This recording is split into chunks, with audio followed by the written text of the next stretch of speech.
On to the ladies. Cows and heifers receive vaccinations prior to breeding and prior to calving.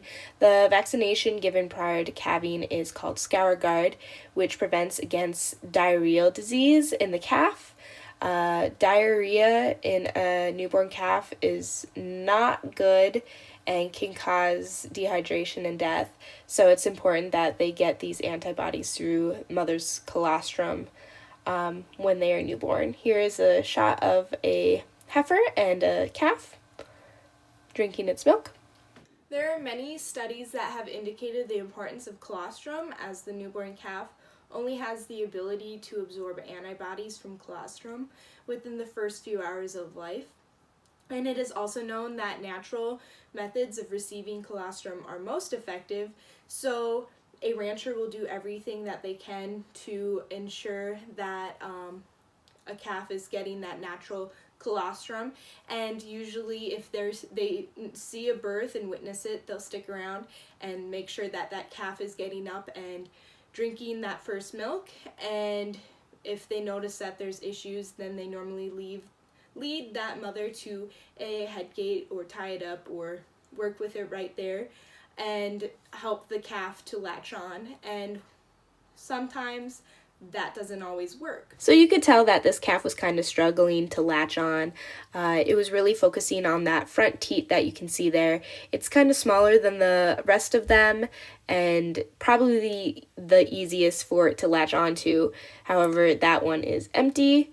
And so we had this mom in the head gate in order to encourage the calf to suckle from the larger back teat and to empty her bag a little bit and give that front teat some rest. So here is mom and calf after it's feeding, and they can be pretty successful with a little encouragement. So what do we do if a calf cannot receive colostrum?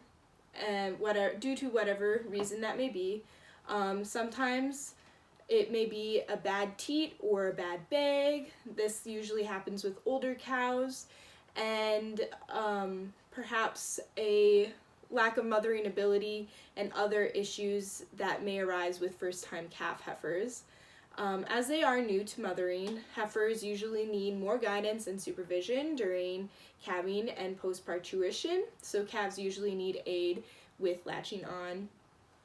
Personally, well, I think almost anyone keeps their heifers separate from their cows just so that they can have that extra supervision and be closed in and focused on.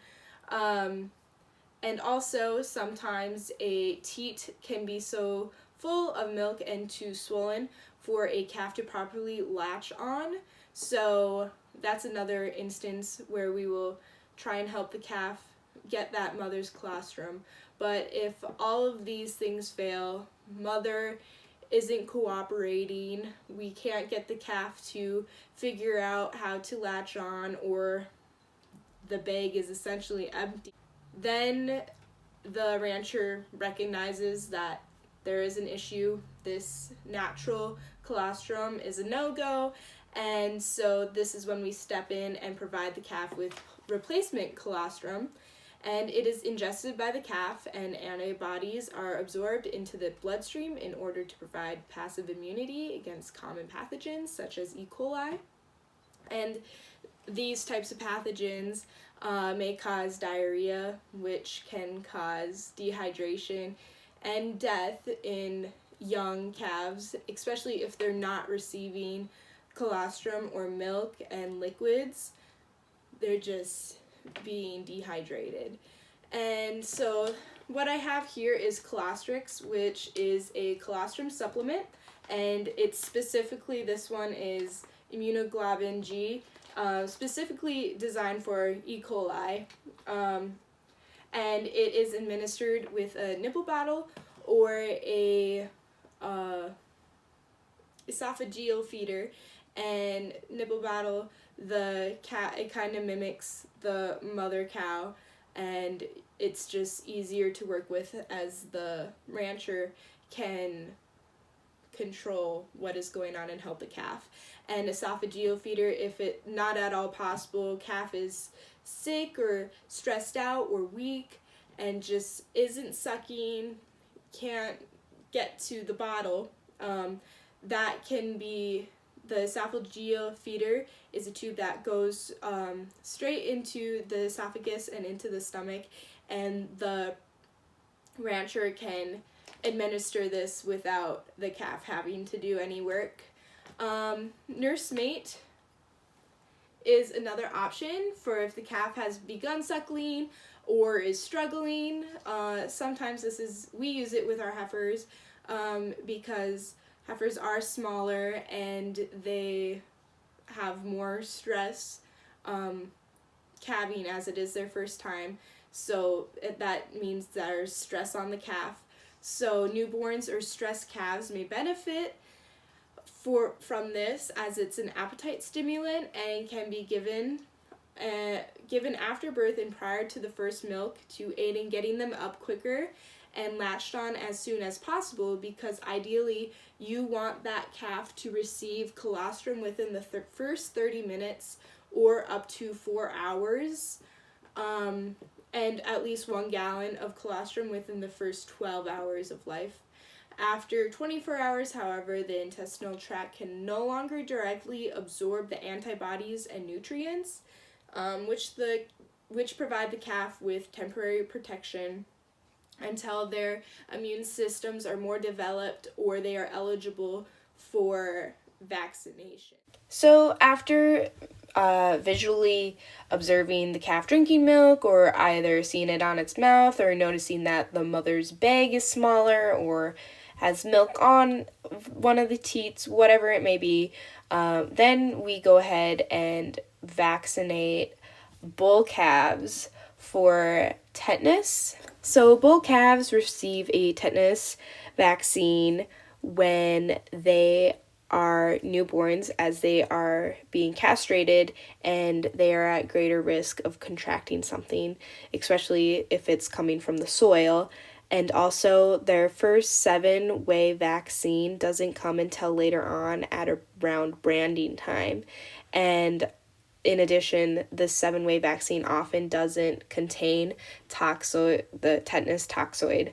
So we administer the tetanus shot to ensure that they do not get sick from this. Here is a bander that we use on the bull calves to castrate them.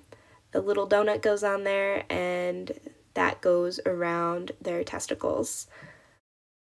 So this is how the bander is used. Those testicles will lose circulation and eventually fall off, and that can create an environment that can host potential pathogens. Nutrition and other management practices can play a role in cattle immunity. Cattle that are receiving vaccinations, if they're healthy, free of other infections or parasites, they will respond better to vaccines as they are more effective. Note of the Holstein case study below. In this nutrition study, they supplemented cows with organic manganese, zinc, and copper mineral sources, and they found that there were increased concentrations of immunoglobulin A and M and improved colostrum performance. We provide our cattle with formulated feed rations with enough roughage, carbohydrates, proteins, etc. And we also supplement with minerals and cell blocks to ensure that they are adequately nourished and are healthy. Hope you were able to apply microbiology and immunology concepts to how a cow-calf operation works to maintain herd immunity and ensure that livestock are happy and healthy, so that you can get calves from this size to this size in just about a year. Bonus note, these are the leftover calves that were not able to be sold due to COVID-19. Yay, global pandemic.